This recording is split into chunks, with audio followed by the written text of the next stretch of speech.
vystúpiš z autobusu, celúčička ulica otočí hlavu. Postavu máš, s jej popisom by básnik asi nemal veľa práce, povedal by len zraniteľná a vyzývavá zároveň, ako stvorená na materstvo a veci s tým súvisiace.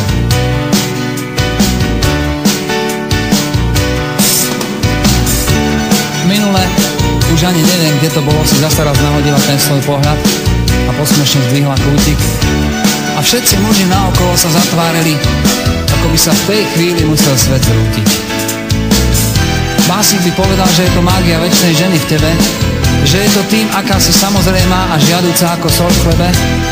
Básnik by o tebe určite napísal veľkú, velikánsku básnickú zbierku, ak nie dve. Ale ja som len úplne normálny cvok a jediné, v čom sa vyznám, je rock.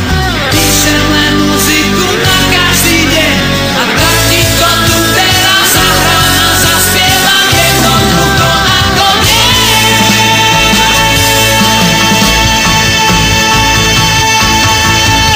Si kočka, si kočka, si kočka a perfektne urobená. Si krajšia než oboha nočná, než modlitba na kolenách.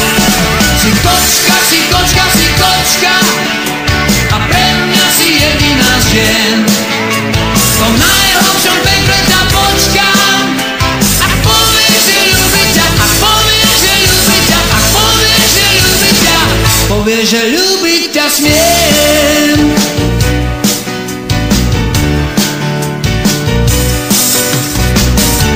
Básnik by povedal, že si krajšia ako revolúcia a mocnejšia než cigaretové monopoly, lebo jediný tvoj pohľad je účinnejší a aj viac bolí, než vážna kampaň v médiách.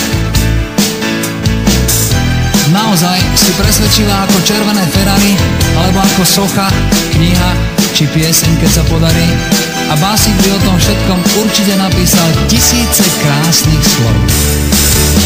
Ale ja som len úplne normálny cvok a jediné, v čom sa vyznám, je rock. Píšem len muziku na každý deň a tak ti to tu teraz zahrám a zaspievam jednoducho ako nie.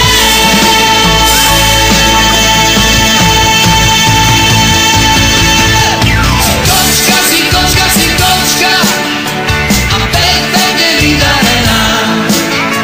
Si krajšia než oboha nočná, než modlitba na kolenách. Si kočka, si kočka, si kočka, si všetko, čo na svete chcem. V tom najhlbšom pekle ťa počkám, ak povieš, že ľúbi ťa, ak povieš, že ľúbi ťa, ak povieš, že ľúbi ťa, povieš, že ľúbi